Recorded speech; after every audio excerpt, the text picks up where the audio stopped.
Okay, we are recording, so I will post the recording. So I had just a couple things I wanted to cover, and then touch on the book and a little bit on nutrition, and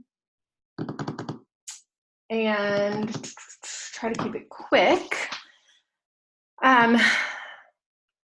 And for anyone that's listening to the recording, if you guys have any questions about anything, just make sure that you post them in the link to the recording in the group, not on YouTube, because I don't know that I'll get notifications for that, and I don't want to miss anything. So anybody that's listening, and I know there were a couple more people that were going to try to get on but couldn't make it. So going into this week, I wanted to touch on nutrition and meal planning going into the week and how to kind of do that effectively. And I posted that sample meal plan that was kind of broken down by color-coded containers. I'm pulling it up here. So I'm going to actually do a screen share real quick and kind of break this down as far as the meal plan goes. This is like one of my favorite, this is a meal plan that I created a while ago. And this is one of my favorite go-to meal plans because, oh my gosh, some of the things didn't update. Wait a minute. Hold on. Let me find the good one. Okay, there it is. I had the wrong one open. I'm like, that's not right. Okay, so this is kind of how, when I first started 21 Day Fix, I was like, okay, I've got to get a meal plan down that just makes sense for me, that makes sense for us, that's simple to do, and that is not boring. And because I've done the chicken and broccoli and brown rice for all of my meals, and it's extremely boring. And I need a little bit more variety, and I need a little bit more flavor. And if I want my family to eat the food that I'm cooking, I don't want to force feed them the same stuff all the time. So this, I did add a couple different things in here, but these are some of my most favorite recipes. And this is the 1,500 to 1,700 calorie range. And the containers for that are, there's 4 greens in a day, 3 purples, which is fruit, 4 proteins, which are red, 3 carbohydrates, the yellow, 1 healthy fat is blue. I'm going to tell you guys, like, if you go over on your healthy fats, it's not going to be the worst thing in the world, because healthy fats are, they help fill us up a lot more. Now, I'm not going to say you should probably eat 2 cups of peanut butter a day. I would not do that. But if you have, avocado on your eggs in the morning, and then you have avocado on your fish tacos in the evening, like, it's not going to be the worst thing in the world. I would much rather you have more healthy fats than more carbohydrates, because of the fact that healthy fats will help you. Carbohydrates will do that too, but it depends on the carbohydrate. Now, quinoa is a great one. Obviously, like, sweet potatoes are really, really good. Yams, butternut squash is considered a vegetable, but it's a little bit more starchy. So if you have too much butternut squash, that's okay. But if you're looking for something more to just fill you up, go ahead and add a little bit extra healthy fat in there. And it's not going to be the worst thing in the world. The 1 healthy fat serving a day is, I think it's skimpy, and I think we could stand to have a little bit more. Or if the blue container was twice its size, I'd feel a little bit more comfortable with that. So that's just my experience. I'm not saying that you have to eat a ton of healthy fats, but if you feel like you need, if you're like, I really don't want this avocado to go to waste, don't throw it away, just eat it instead. Some of these things, I try to do a carb, a protein, and a vegetable or a fruit every morning for breakfast, just because you're filling yourself up that much more. Yes, mom was right. Like, breakfast is the most important meal of the day, but ideally just eating something that's going to fill you up in the morning. So by the time like lunchtime rolls around, you're not like famished and like running to the fast food restaurant next door to go grab whatever else because you're starved, or running to the work break room and grabbing a donut or anything like that. So if that means that you're using your Shakeology as a breakfast, then you're adding almond milk in there. You're adding a teaspoon of peanut butter. You're adding spinach in there. You're adding, half of a banana or something that's going to help you feel more full throughout the day. So I like to do Shakeology in the afternoon sometimes, or sometimes mid-morning. Like if I have a really early breakfast, like if I eat breakfast before 6 o'clock or before 7 o'clock, sometimes I do that. I'll eat a little bit of breakfast and then I'll work out. And that means I'm usually hungry by like 10 o'clock in the morning. So if I do that, that's when I have my Shakeology, and then I eat lunch like at 12:30.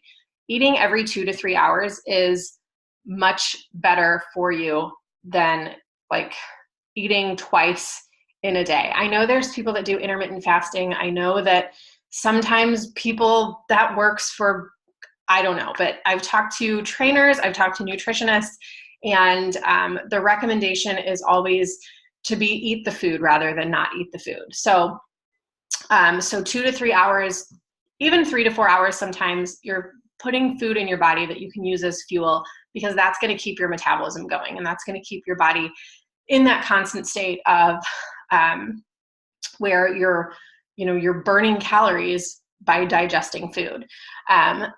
Seems silly, right? Like, oh, I have to eat more in order for my metabolism to pick up and lose weight. But it works, because a lot of times we're not eating enough, we're not filling our body with the right things, and our metabolism is like kind of in that like slow pace, sludgy mode, because we're not getting enough nutrients throughout the day.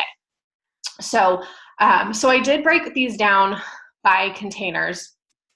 I personally like rice cakes. They're not a terrible food to eat. If you need a little bit of something extra in the afternoon, okay, Ashley, I did the peppers and hummus, but I need like crunch.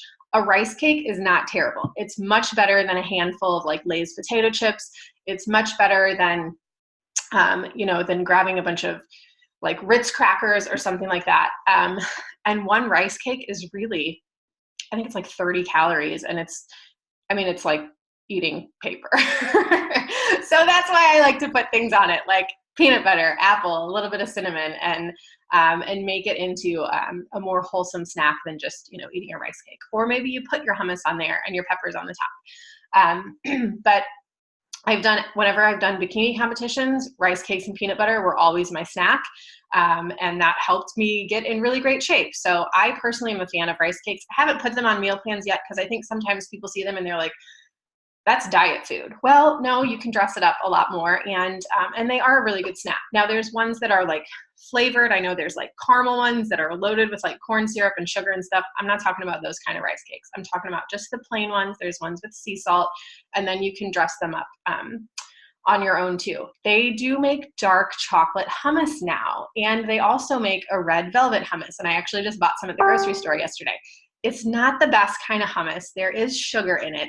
However, if you're like famished at the end of the day and you're like, I've got to eat something, or, again, like in between work and you're like starving, I need something, a tablespoon of like dark chocolate hummus on a rice cake is delicious.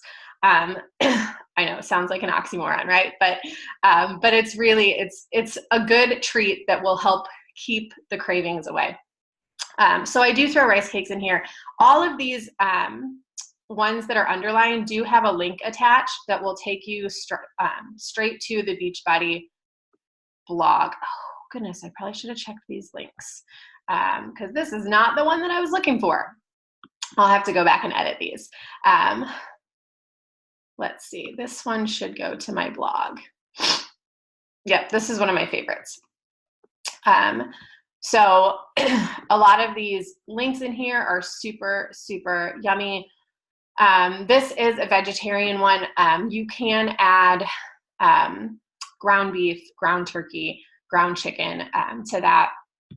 And then there are some other good ones in here. I've linked a lot of these to my blog recipes just because it's easier to do that. Tilapia is okay if you buy a good tilapia. Now, if you're buying like a really, really cheap tilapia, I would not suggest that, but I would try to buy like an organic tilapia. Otherwise, substitute something like cod or a whitefish.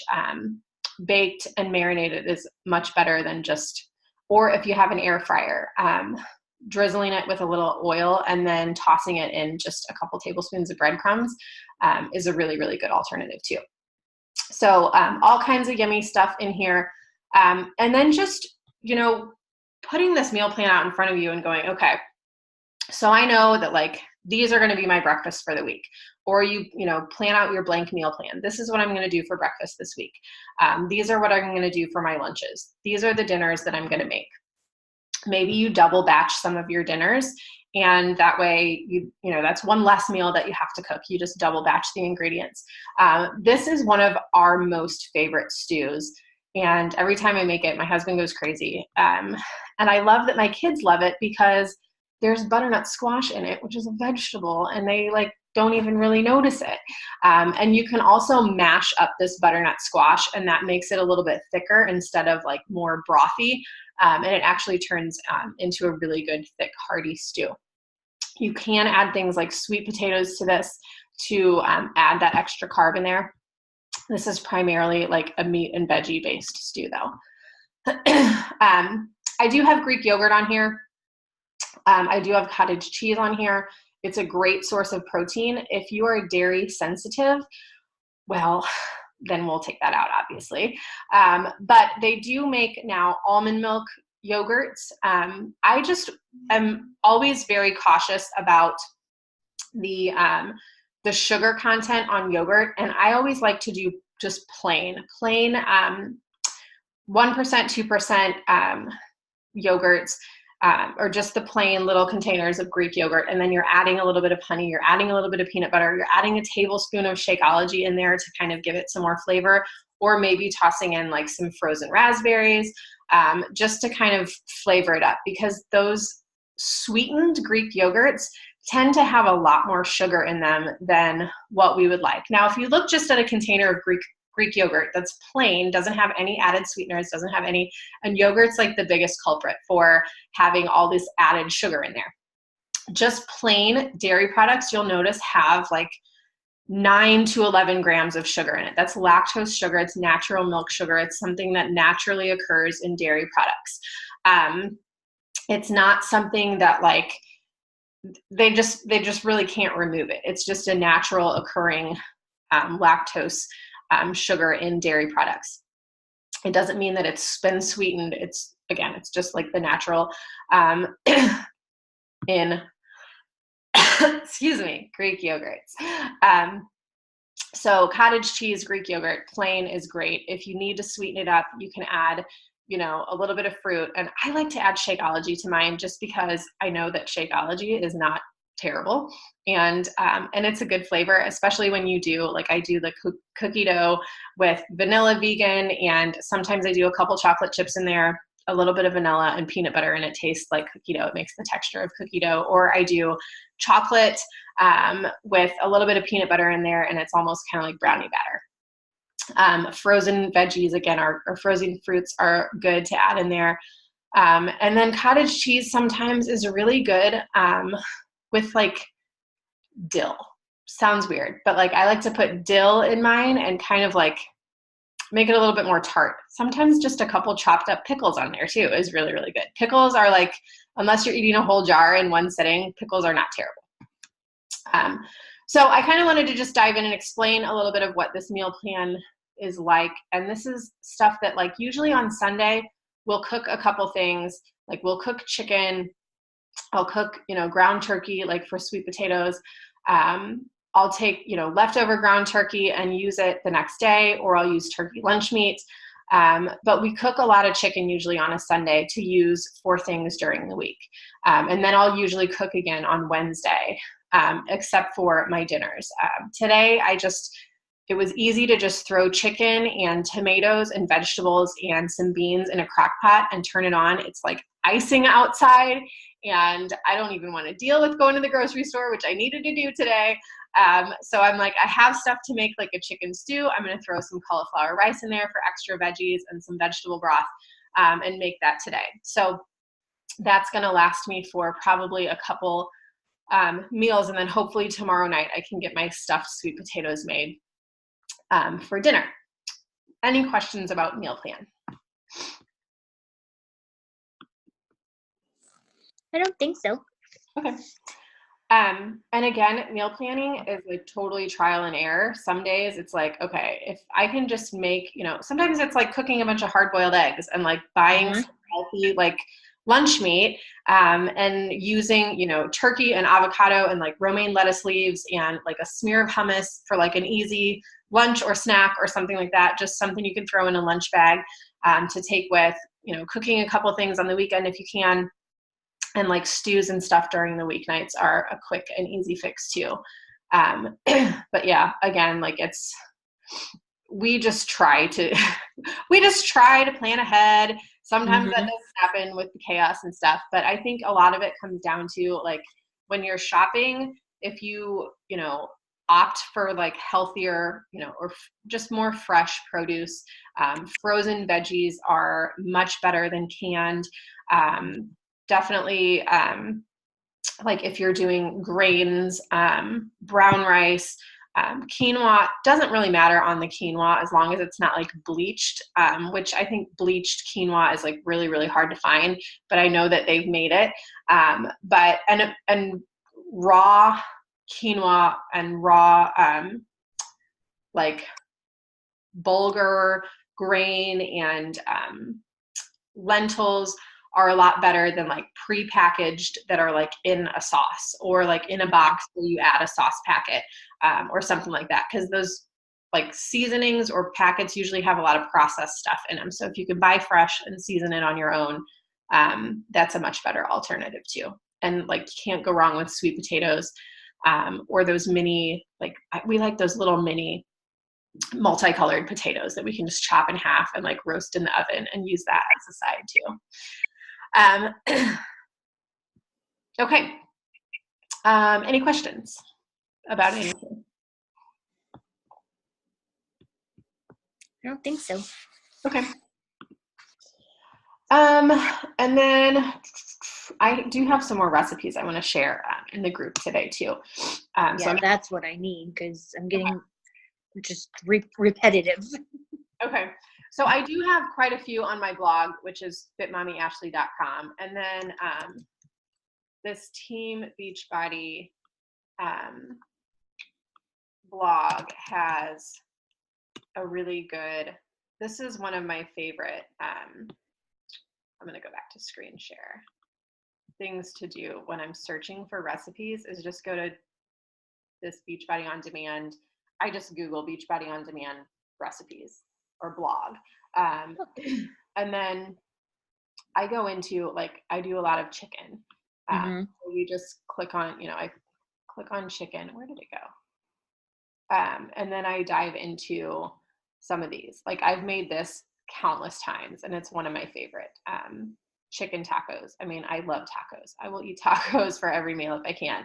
And then these are kind of just an easy fix. It's not going to look like this picture when you cook it. I'm telling you that right now. But these are an easy fix. And if you're, a little carb heavy that day, you can always sub in lettuce wraps for the tacos. Something I didn't imagine that my husband would like as much as he does. And now we eat lettuce wrap tacos a lot and he doesn't complain about it. And then there's just, a ton of really good things in here. We've done these breaded chicken tenders before. The kids love them. I just buy plain chicken tenders, and I'll use like panko breadcrumbs, or I'll take oats and like crunch up like in a food processor, like grind up a bunch of oats, and then I'll put in there like a whole bunch of herb seasoning, like herb chicken seasoning, and then I'll dip the tenders in eggs, and then I'll dip them in the oats, and then I'll bake them in the oven. But I make sure that they're really, really finely ground and that they're not like whole pieces of oats on there, because my kids are like, why am I eating oatmeal chicken? And I made that mistake before. I've done a stuffed bell pepper before. That's a really, really great healthy alternative. We do those a lot. Yeah, I love, I haven't made those in a while. Maybe I'll put those on next week's. I really like taco seasoning, so anytime I can use that. Yeah. Yeah, we do a lot of like taco type meals. And I've done these chicken zucchini boats a lot, where you just carve out the inside of the zucchini, cut it in half, carve out the inside, and then I'll cook, like, usually I'll cook in a slow cooker, like chicken, tomatoes, black beans, and then like the insides from the zucchini. And then it'll just kind of make like a, like a hash. And then you just fill it up, sprinkle a little cheese on top, and then roast them in the oven. And they always turn out really, really good. Another like surprising thing that my husband likes that I didn't imagine that he would like. But this is a really, really good find. A lot of these recipes, chicken sausage and peppers is another good one. We do that over cauliflower rice a lot. I've done these baked sweet potatoes. We've done flatbread pizzas. There's a ton of really good stuff in here. So if you're looking for some extras, this is a good spot. And maybe sometimes just tossing in like one new recipe a week, and just kind of testing it out, seeing how everybody likes it. That's kind of where I started. I've done this mac and cheese with broccoli too, chicken and broccoli, and it's really not bad. And my kids, well, I don't usually put broccoli in it. They'll eat broccoli separately sometimes, but this is another one that, like, if you need a comfort food, you can get away with, doing that every now and then. So, and I wanted to, I am planning on doing a video about caloric deficit today. I didn't want to dive into that on here because I wanted it to be a separate video that people could watch and reference. And then I wanted to kind of touch on our book real quick and just wrap up these last 5 minutes. Have you been up to speed with the book? I have. Okay. Anything that you want to share that you've read? Come on. I think my favorite part is when she says, when you are feeling shame, we are not fit for human consumption. Yes. I don't know if you've read any of her like stuff on shame, or her like. No, I had never heard of her. She did a TED Talk on vulnerability, and it's like this famous TED Talk now. If you Google Brene Brown TED Talk, like it'll be vulnerability and it'll come up, and it's actually really, really good. But she talks a lot about that, about being vulnerable, and some of the things that she says like feel like a punch in the gut. Like I'm like, yep, you're right. So yeah, she talks a lot on shame, and I can relate to a lot of that. Yeah, and a lot when she started talking about perfectionist, and there it is, says that shame loves perfectionists, and this is why it's so easy to keep us quiet. Yeah. And I've been told many, many times that I'm bad at isolation. Yeah. So, yeah, I was like, oh, I've colored all over this book. I do. I thought I had this book for some reason, and I looked through everything that I own, and I'm like, why can't I find this book? And I think I did at some point, and then I loaned it to someone, and I can't remember who I loaned it to, but I've had it on my Kindle, and I read it before. So I've gone back through, and I've like bookmarked a few more things, but I looked through like all of my highlights from the last time that I read it, and I'm like, oh yeah, like I remember why I highlighted that. I added some new things in there. And let's see, I want to share.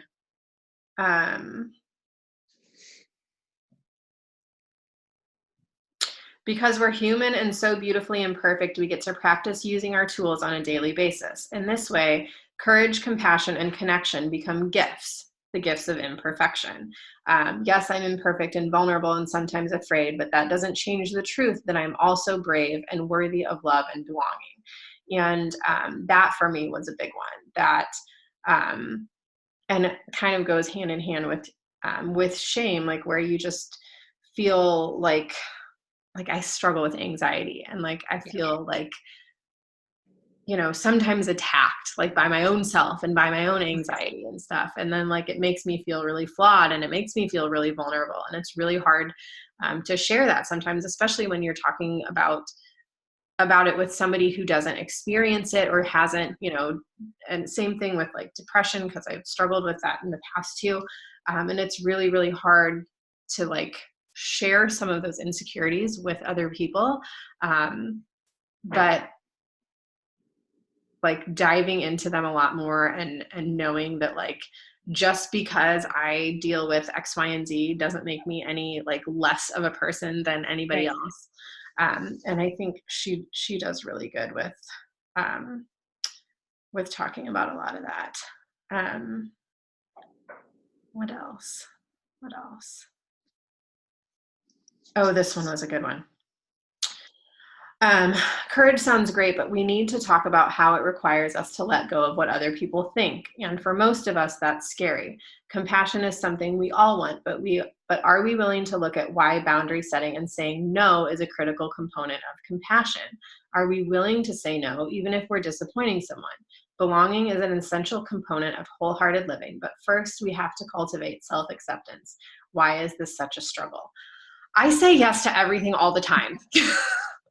Huge like character flaw of mine that like, and I've had to make a conscious effort this year. I made a point this year to stop saying yes to everything, like volunteering at the school all the time. Mm-hmm. Somebody needs help with something, and I'm the first one to step up and do it. And then it stresses me out to a point where then I get anxiety and I'm like, and my husband's like, you're doing this to yourself. Like you do realize that you can say no, and you can, and I've been a people pleaser in the past a lot. And that's something that I've always struggled with is trying to make everybody happy because of that need for love and belonging. And, so that was kind of a challenge that I put on myself early at the beginning of the year to stop saying no.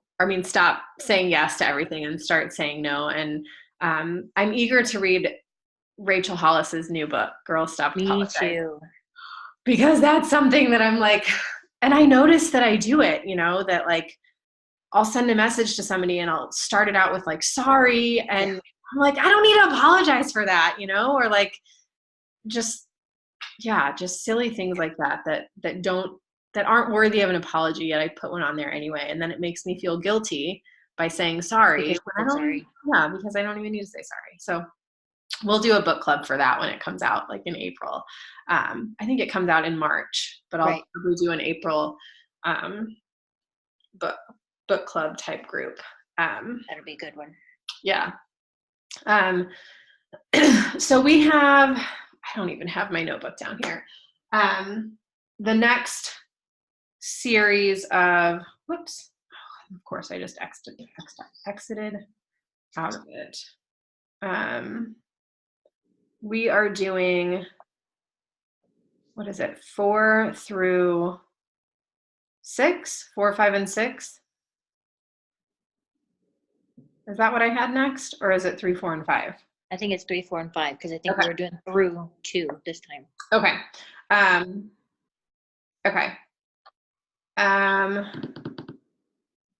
That's right. The gratitude and joy chapter is really, really good. And we'll get into that this next time. Well, I will post the recording. It's 2:30. I don't want to keep you anymore. I'll post the recording in the group, and I'll I'll do a little post about the book if anybody has anything they want to share in a post too. And if you want to share anything that that you took away from this first little bit, we'll kind of do that too. I'll post some of the things that I had. So yeah, are you prepared for the week ahead? That's what this afternoon is. Okay. Are you grocery shopping today? Or I did that yesterday. Oh, okay. Today is cooking. Perfect. Yep. Maybe I'll start doing our meal plans on Saturday instead of Sunday. That way that anybody that shops on Saturday, it'll be easier to have a meal plan on hand. Well, cool. Well, have a good Sunday. You too. Enjoy the rest of your day. Yeah, we're gonna try to stay warm. My husband's supposed to fly out tonight, and I don't know if